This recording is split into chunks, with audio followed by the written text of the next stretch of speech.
Hello everyone, I hope आप सभी अच्छे होंगे। तो पिछले क्लास में जो हम 11th क्लास के सीरीज़ में पढ़ाई कर रहे थे, चैप्टर 6 का जो हमारा टॉपिक था वर्क डन, उसमें हमने देखा था कि वर्क डन क्या होता है, वर्क डन कितने टाइप के क्वेश्चंस बन सकते हैं, जिनमें हमने बात कर लिया था कांस्टेंट फोर्स का वर्क डन, ग्राफ से वर्क डन, है ना, पर कांस्टेंट फोर्स हो तो ये सारी चीज़ें हम लोगों ने डिस्कस कर ली थी। तो आज के क्लास में हम लोग सीखेंगे कि वर्क डन अगर फोर्स वेरिएबल हो, वेरिएबल का मतलब फोर्स अगर पोजीशन का फंक्शन हो, मतलब एक्स चेंज करने पर फोर्स हमारा चेंज होते जाए, तो ऐसे सिनारियो में हम कैसे वर्क डन फाइंड करेंगे। ठीक है, तो इससे पहले कि मैं टॉपिक स्टार्ट करूं, आज की क्लास स्टार्ट करूं, अगर आपने हमारे चैनल को सब्सक्राइब नहीं करा है तो सब्सक्राइब कर लें, बेल आइकन तो ज़रूर प्रेस कर लीजिएगा। ठीक है, तो आइए समझते हैं कि work done by variable force क्या होता है। Work done by variable force, तो work done by variable force की तरफ अगर हम जाएं, थोड़ा सा हमको रिसर्च करना पड़ेगा कि आखिर ये दिक्कत आई क्यों हम इसकी तरफ जा रहे हैं, क्यों पढ़े हम। अच्छा भाई, आइए देखते हैं। तो आपने अभी तक जो पढ़ाई करा है उसमें ये F था, ये X था, ओके, और इसमें ऐसे फोर्स लग रहा था, ऐसे लग रहा था, है ना, और आपको दिया जा रहा था कि इनके बीच का एरिया निकालो। तो यहाँ पर भी फोर्स क्या है, कांस्टेंट है, यहाँ पर भी फोर्स क्या है, कांस्टेंट है। ठीक, अच्छा, तो अब इसको अभी रोक देते हैं, यहाँ तक देखिए ये फोर्स आपको कांस्टेंट दिखाई दे रहा है। ठीक है, क्योंकि आपको ज़्यादा प्रॉब्लम ना आ पाए इसलिए मैं कह रहा हूँ ये। अच्छा, अगर मैं ऐसे लिखूँ F vector is equal to 3i plus 2j plus 2k cap, आपका क्या विचार है इसमें? अगर आप इसको देखें ध्यान से तो इसमें कहीं पर भी एक और मैं लिख रहा हूँ जिससे आपको समझ में आए, F2 3x i plus 4y j cap plus z k cap. अब इन दोनों फोर्सेस को ध्यान से देखिए, क्या इन दोनों फोर्सेस में आपको कोई चेंज समझ में आ रहा है? बिल्कुल, इन दोनों फोर्सेस में अगर हम देखें तो यहाँ पर भी 3 है, यहाँ पर भी 3 है, यहाँ तक कोई प्रॉब्लम नहीं है। प्रॉब्लम कहाँ से क्रिएट होती है? यहाँ 3 है, यहाँ 2 है, यहाँ 2 है। इसका मतलब ये हुआ कि ये जो हमारा फोर्स है F1 जो है हमारा, ये कैसा है, कांस्टेंट फोर्स है, कांस्टेंट है। मगर ये जो है ये क्या है, वेरिएबल है। ये क्या है, वेरिएबल फोर्स है। और वेरिएबल फोर्स का वर्क डन कैसे निकाला जाए, है ना? तो इसका आंसर ऑब्वियस सी बात है, किसके पास होगा, इंटीग्रेशन चच्चा के पास, है कि नहीं? तो इंटीग्रेशन चच्चा हमारे बताएंगे कि इनका वर्क डन कैसे निकाला जाए। तो आइए देखते हैं इंटीग्रेशन से हम work done by variable force कैसे पता करते हैं। ये थी हमारी प्रॉब्लम। अब बात करते हैं सॉल्यूशन पे, ओके? तो आइए देखते हैं कैसे पता किया जा सकता है। अच्छा, इसको कैसे निकालते हैं सर? तो W is equal to F vector dot S vector कर लो, डॉट प्रोडक्ट ले लो, आराम से आ जाएगा अगर आपको डिस्प्लेसमेंट वेक्टर दिया गया हो तो। ओके, मान लेते हैं कि ये हमारा F है और ये हमारा R है। अच्छी बात है। जो हमारा फोर्स है वो कुछ वैरी कर रहा है, like this. Now in this case force is dependent on R, force depends on R। अच्छा बात है। अब आपको दो रीजन दे रखा है, R इनिशियल, R फाइनल। कह रहा है वर्क डन बताइए इनिशियल और फाइनल के बीच में। तो इस क्वेश्चन को हम कैसे सॉल्व कर सकते हैं, क्योंकि हर टाइम पे हमारा फोर्स चेंज कर रहा है R के साथ। तो यहीं पे हमारा जो यूज आता है वो आता है इंटीग्रेशन का। हम जानते हैं कि F और R ग्राफ के एरिया से हमको क्या मिलता है, वर्क डन मिलता है। ठीक है, तो आइए निकालते हैं एरिया। अब जब ऐसे वेरिएबल सिनारियो आते हैं तो हम क्या करते हैं, R पे जाके क्या करते हैं, dr लेते हैं। R पे जाके क्या लेते हैं, dr। ये वो एलिमेंटल पार्ट हुआ। ठीक, अब इस एलिमेंटल पार्ट को x क्यों लिख दिए सर? हाँ भाई, R पे गए हैं, R पे जाके dr थिकनेस का एलिमेंटल पार्ट लिए हैं।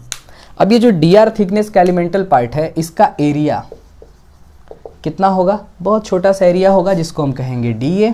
और यही dA हमारे किसके बराबर होगा, छोटा सा वर्क डन के बराबर। किसके, छोटा सा वर्क डन। और ये छोटा सा work done dW is equal to कैसे लिखा जाता है, तो ये एक रेक्टेंगल की तरह होता है।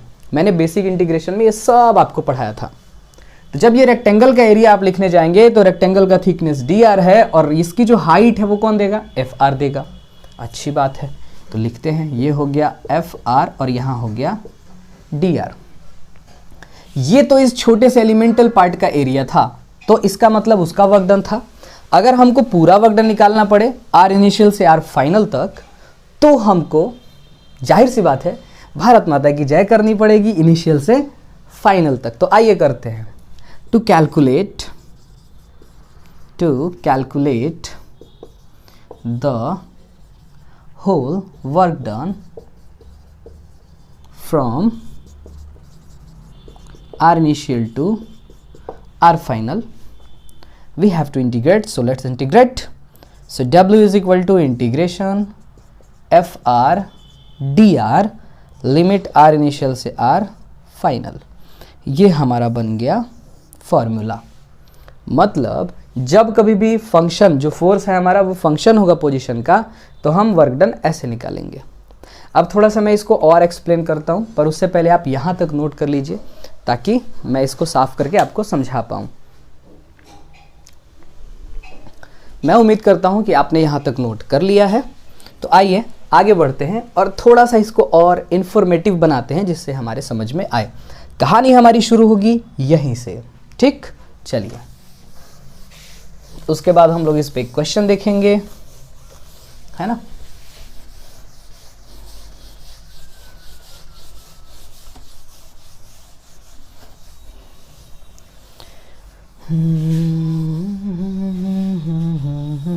चलिए,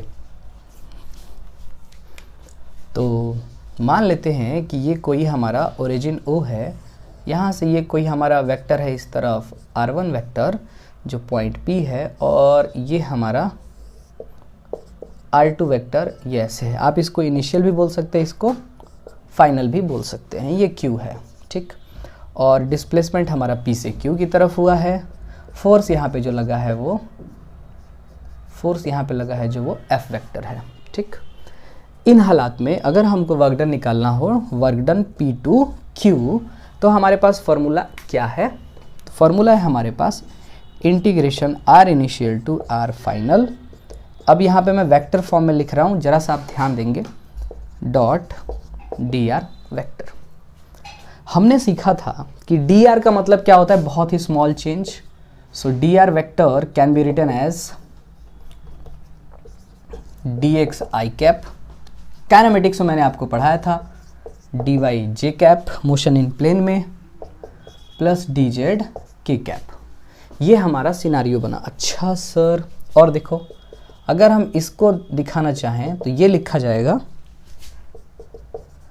fx i cap plus fy j cap plus fz k cap. अब ये आपको बता रहा है कि ये सारे जो हैं ये हमारे अलग अलग यानी x y z डायरेक्शन में हैं। तो जब हम इन दोनों वैल्यूज़ को यहाँ पे रखते हैं तो यहाँ से एक फॉर्मूला बनेगा जिसका हम आगे यूज़ करेंगे। मैं इसीलिए बता रहा हूँ क्योंकि ऐसे क्वेश्चंस आपको मिलते रहते हैं अकॉर्डिंग टू टाइम। तो यहाँ पर जब हम रखेंगे, अच्छा एक चीज़ और आपको जाननी चाहिए, आर इनिशियल वेक्टर को हम लिख सकते हैं x initial i cap, y initial j cap, plus plus plus z initial k cap, और आर फाइनल वेक्टर को हम लिख सकते हैं x final i cap, y final j cap, plus z final k cap, like this. So now let us putting the values of force and displacement. तो जब आप रखेंगे डॉट प्रोडक्ट, जब आप करेंगे इन दोनों का, क्योंकि हमको डॉट प्रोडक्ट करना है, तो हमको क्या मिलेगा, इतना लंबा हम सॉल्व नहीं कर रहे हैं, डायरेक्ट मैं आपको यहाँ से बता रहा हूँ। जब हम इसका डॉट प्रोडक्ट करते हैं यानी F R vector dot D R vector, तो डॉट प्रोडक्ट में आई डॉट आई ही हमारे लिए सिग्निफिकेंट होता है, बाकी सारे हमारे काम के नहीं होते हैं। तो हम चुपचाप लिख देंगे F x D x plus F Z D Z. अच्छा, अब देखो x में लिमिट x की रखी जाएगी इनिशियल से फाइनल, y में y की रखी जाएगी और z में z की रखी जाएगी। तो अब आपके समझ में आएगा अच्छे से, x इनिशियल से y फाइनल, और यहाँ हो जाएगा कुछ कुछ चमक रहा है अच्छे से, प्लस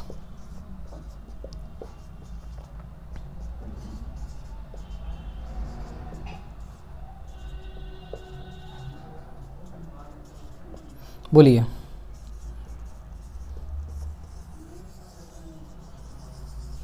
ये हमारा आ गया फॉर्मूला। अब आइए थोड़ा सा इस पे क्वेश्चन करते हैं जिससे आपको क्लैरिटी आए कि कैसे हम करेंगे। अब देखो, मान लो कि किसी क्वेश्चन में x का फंक्शन है, y z नहीं दिया है, तो ये दोनों जीरो हो जाएंगे।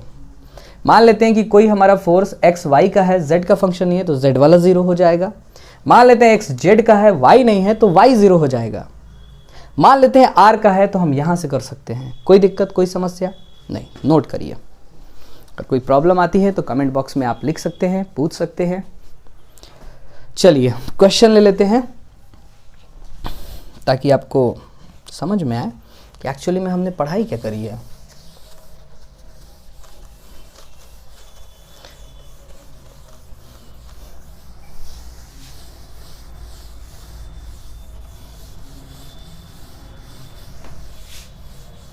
आइए क्वेश्चन देखते हैं। सो क्वेश्चन ये है, find work done bye a force. थोड़ा सा हम बड़ा सा क्वेश्चन ले रहे हैं ताकि आपको समझ में आए। F vector is equal to 3xi plus 2yj cap plus 2z। 2 मैं ऐसे लिख रहा हूँ ताकि z में आपको ये पता चल जाए कि z कौन है और 2 कौन है। फाइंड वर्क डन बाय इतना force to displace a body of mass m from point p का कोऑर्डिनेट दिया है 1 2 0 0 ले लेते हैं ताकि थोड़ा आसान रहे, ठीक है। 2 q मीटर्स, ये मीटर्स में दे रखा है। तो ये क्वेश्चन है आपका, एक ऐसा फॉर्मेटिंग मैंने किया है ताकि आपको समझ में आए कैसे करते हैं। तो यहाँ पे आप जब ध्यान से देखेंगे तो ये इनिशियल कंडीशन है और ये फाइनल कंडीशन है। एक्स वाई जेड तीनों का कोऑर्डिनेट दे रखा है, फोर्स दे रखा है जो कि फोर्स वेरिएबल तो कतई नहीं है ना। तो आइए निकालते हैं इनका वर्क डन सॉल्यूशन, ठीक है। तो W इज इक्वल टू जो अभी हमने पढ़ा था, integration F x D x, x initial to x final plus y initial to y final and fy dy plus fz dz z initial to z final। Okay, so let us putting the values. तो fx की जो value है 3 बाहर निकल जाएगा as a constant, ये हो जाएगा 0 से 1 प्लस 2 बाहर निकल जाएगा। ओके, y तो रह जाएगा क्योंकि y कांस्टेंट है नहीं, 0 से 1 प्लस 2 फिर से बाहर निकल जाएगा, z बेचारा फंस जाएगा। z इनिशियल बोले तो 0 एंड फाइनल बोले तो 1। So let us integrate this. So integrate करेंगे इसको, 3 बाहर है, बाहर ही रहेगा, by 2 0 to 1 2y square by 2 and 0 to 1।